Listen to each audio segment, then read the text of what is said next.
పెద్దపల్లి జిల్లా గోదావరిఖని పట్టణ చౌరస్తాలో రోడ్డు విస్తరణ పేరుతో రామగుండం కార్పొరేషన్ అధికారులు కూల్చివేతలు ప్రారంభించారు. దీంతో చిరు వ్యాపారులు జేసీబీ యంత్రాలను అడ్డుకొని గొడవకు దిగారు.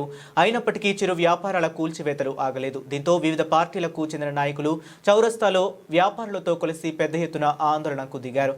నిరసన చేస్తున్న పార్టీ నేతలను పోలీసులు అడ్డుకునే ప్రయత్నం చేయగా ఇరు వర్గాల మధ్య వాగ్వివాదం చోటు చేసుకుంది. ఈ సందర్భంగా నాయకులు మాట్లాడుతూ నగర అభివృద్ధి, సుందరీకరణ, రోడ్ల ఆక్రమణ పేరుతో చిరు వ్యాపారులను రోడ్డున పడేస్తున్నారని ఆగ్రహం వ్యక్తం చేశారు. నా వ్యక్తి బెదిరించిండు అని మీకు చెప్తే మీరు ఏమన్నా మీటింగ్ పోతానమ్మా, వచ్చిన తర్వాత నేను మాట్లాడతాను. మీరు ఒక్క మాట మాట్లాడుంటే నాకు నష్టం జరిగేది కాదు. ఆయనను పిలిపించి మాట్లాడండి సార్ అని వినమ్మా. పోలీస్ స్టేషన్లో నా దగ్గర ఉంది. నేను పోలీస్ స్టేషన్ పిలిపించి నువ్వు ఎందుకు పోయినావు అని కూడా నేను సాయంత్రం 5:30కి వచ్చిన తర్వాత నేను ఆయనతో మాట్లాడాను. నువ్వు ఇక్కడ ఉన్నావమ్మా, నువ్వు ఎందుకు పోయినా నీకేం అవసరము అనేసి ఆమె ఆ చెట్టు ఆడికి వచ్చింది. ఆడికి వస్తే నేను చెప్పినాను ఇట్లా ఉంటుంది అని చెప్పాను. నేను మీరు పిలిపియలేదని చెప్పాను. నేను ఒకసారి మీకు చెప్పినాడు, నేను నా పని నేను చేసుకొని పెడతాను. ఒకసారి నువ్వు చెప్పిన ఫలానా పేరు అని చెప్పిన ఫలానా అయితే నేను ఆయనతో మాట్లాడినా, ఇంకోసారి నీకు అవసరం లేని విషయం వాళ్ళు ఎంటర్ కావద్దు అని కూడా చెప్పిన. ఇప్పుడు ఇది చేసిండ్రు, అతను చేసిండ్రా ఇంకెవరైనా చేసిండ్రా అనేది మీ కంప్లైంట్ ఇస్తే కేసు అయింది ఆల్రెడీ. దాని గురించే కదా, దాని గురించే మీరు చెప్పిన ప్రకారం చర్యలు తీసుకుంటారు. దానికి కూడా కాదంటలేదు, మీరు పిలిచిరు కావచ్చు, నేనైతే చూడలేదు. నేను కూడా మీరు ఇచ్చినప్పుడు అమ్మ మీరు రండి అని ఒక మాట అంటే నేను ఆయన అక్కడే అడుగుతుంటుంది, మీ ముఖం పట్టుకొని నేను అడుగుతుంది. అది అయిపోయింది సార్, నాకు నష్టం జరిగింది, నేను ఇప్పుడు వెళ్ళిపోయిన తర్వాత నేను 2 రోజులకైనా 3 రోజులకైనా ఎట్లా బ్రతకాలి? నాకు ఎవరో ఒకరు వచ్చి నీకున్న ప్లేసులు నేను కట్టిస్తా అని ఒక హామీ నాకు ఇవ్వాలి కదా సార్. కట్టిస్తానని కానీ మాకున్న పెట్టుకోండి కానీ ఒక మాట నాకు అనాలి కదా సార్. ఓకే తల్లి, దాన్ని ఎక్కడికి తీసుకోవాలి, దాన్ని ఎవరి దగ్గరికి పోతే నీకు అయితే అంటే నేను వాళ్ళ దగ్గరికి గోదావరిఖని ప్రజలందరికీ విజ్ఞప్తి చేస్తా ఉన్నా. అసలు ఈ ఊరు లేదు బై, ఈ ఊరు చచ్చిపోయింది. ఈ ఊరుకు గోదావరి నదిలో తీసుకుపోయి పిండాలు కలుపుకోవాల్సిందే మనం. ఊరంటే ఏంది? ఊరంటే బంగ్లాలు ఇవి కాదు. ఊరంటే ఊర్లో ఉన్న మనుషులు, ఊరుకు అనేక హక్కులు సాధించి పెట్టినటువంటి ఉద్యమకారులు కావచ్చు, తెలంగాణ ఉద్యమకారులు కావచ్చు, కార్మిక హక్కులు సాధించిన వాళ్ళు కావచ్చు, అనేక సమాజంలో జరుగుతున్నటువంటి పోకడలను ఎదిరించి ఈ దౌర్జన్యాలకు, గుండాగిరికి అడ్డం పడ్డటువంటి మనుషులు కావచ్చు. వీళ్ళందరూ కనుమరుగైపోతా ఉన్నారు. ఒక ఆఫ్టర్ ఆల్ ఒక మక్కాన్ సింగ్ అనే వ్యక్తికి భయపడి ఊరు మొత్తం ఈ విధంగా భయపడతా ఉంది.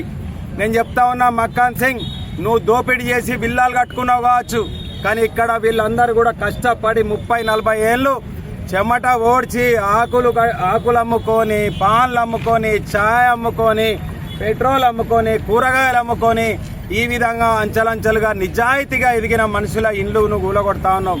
నీకెక్కడిది హక్కు అని చెప్తా ఉన్నా. సింగరేణికి కూడా ఎక్కడిది హక్కు అంటన్నా. సింగరేణి ఇక్కడ భూమిని ప్రభుత్వానికి హ్యాండ్ ఓవర్ చేసింది. ఎవరైతే ఎంక్రోచ్మెంట్లో ఉన్నారో అందరూ, వీళ్ళందరికీ కూడా ఆల్టర్నేట్గా సింగరేణికి అప్పటి వైఎస్ఆర్ ప్రభుత్వం ఆల్టర్నేటివ్ 1000 ఎకరాలు వాళ్ళకి ఇచ్చి వివిధ మైన్స్ స్థాపించినప్పుడు వాళ్ళందరికీ కూడా భూమిని ఆల్టర్నేట్గా 2009-10 ప్రాంతంలో ఇవ్వడం జరిగింది. ఈ యొక్క భూమి మీద సింగరేణి అధికారులకు ఏ విధమైనటువంటి హక్కు లేదు. మున్సిపల్ వాళ్ళు కూడా తీయడానికి నీకు అసలు ఎక్కడ హక్కు ఉన్నదంటన్నా. ఈ చౌరస్తా కరీంనగర్లో కూడా ఇంత పెద్ద చౌరస్తా ఇక్కడ లేదు. 5 లక్షల జనాభా ఉన్న చౌరస్తా కరీంనగర్లో కూడా ఇంత పెద్ద చౌరస్తా లేదు. ఇంకెంత మింగుతావురా భయ్? నువ్వు ఎంత మింగి వీళ్ళందరినీ ఎందుకు గోసపెట్టుకుంటావు? నువ్వు ఏం కక్ష ఉన్నదని చెప్పి నేను అడుగుతా ఉన్నా. అధికారులు మీరు కూడా ఎందుకు భయపడతారు? మీరు కూడా జీతాలు ఇచ్చేది మేము ట్యాక్సులు కడితేనే, మా వాళ్ళు ట్యాక్సులు కడితేనే మీకు జీతాలు వస్తున్నాయి. మీరు ఎందుకు ఊడిగం చేస్తున్నారు అని అడుగుతా ఉన్నా. ఈ ఊరిని కూడా నేను ప్రశ్నిస్తా ఉన్నా. నాకు 60 ఏళ్ళు వచ్చినాయి, నా బ్లడ్ ఉడుకుతా ఉంది. ఇప్పుడు ఊరికి పోయటోని ఫంక్షన్ పోయటాన్ని వాపస్ వచ్చినా మీకెందుకు ఇది కలుగుతా లేదని ఇంతకుముందు కూడా అడుగుతా ఉన్నా. మీకెందుకు రేషం వస్తలేదు? ఈ కూలగొట్టబడిన వాళ్ళందరూ కూడా ఎందుకు వస్తలేరు? ఎందుకు ఏకీకృతం అయితలేరు? కలిసి ఎందుకు కొట్లాడతలేరు? అదేవిధంగా ఇక్కడ ఉన్నటువంటి ఏదైతే కూలగొట్టి షాపింగ్లు కట్టి మళ్ళీ సింగరేణి కడుతుందో వాళ్ళందరికీ కూడా చెప్తా ఉన్నా, మీ కూడా కూలగొడతాడు. ఇవన్నీ కూలగొట్టినాక కూడా నేనేమంటున్నా అంటే, ఈ చౌరస్తా సాక్షిగా ఇంతమందిలో చెప్తా ఉన్నాం, తప్పకుండా రాబోయే కాలంలో ఎవరైతే కూలగొట్టినరో ఇవన్నీ ఆ సింగరేణి కట్టే దాంట్లో మనము పోయి సొర్రి అది మనం సొంతం చేసుకోవాల్సిన బాధ్యత మనందరి మీద ఉన్నది. అది ఎట్టి పరిస్థితుల్లో సాధిస్తాం. దయచేసి అందరూ సంఘటితంగా రండి, కలిసి పోరాడండి. దేవుళ్ళని కూలగొడితే రాము, మనుషులై కూలగొడితే రాము, మన పక్కింటోని కూలగొడితే రాము, మన పక్కింటోని ఇబ్బంది పెడితే రాము. ఇంకెప్పుడు వస్తాం మనం? మనకేమైంది? వేరే దేశంలో అల్లరి జరిగితే సోషల్ మీడియాలో పెడతాం, ఇక్కడ ధర్నాలు చేస్తాం.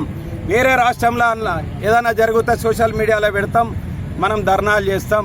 మన ఊర్లో మన ఇంటి పక్కోనికి ఇన్ని వేల కుటుంబాలు గోదావరి కనిలో కావచ్చు, తిలక్ నగర్లో కావచ్చు, ఎన్టీపీసీలో కావచ్చు, రామగుండంలో కావచ్చు, ఈ విధంగా కూలగొట్టి బూడిది పేరు మీద దోసుకుంటూ, మట్టి పేరు మీద దోసుకుంటూ, ఇసుక పేరు మీద దోసుకుంటూ, నీ కుక్కలను మా మీద ఎగబెడుతూ, అడిగిన వాళ్ళను భయభ్రాంతులను చేస్తూ, ఎక్కడ కూలగొట్టినా కాంగ్రెస్ నాయకులు గుండాలు ఉండే కూలగొట్టిస్తూ ఉన్నారు.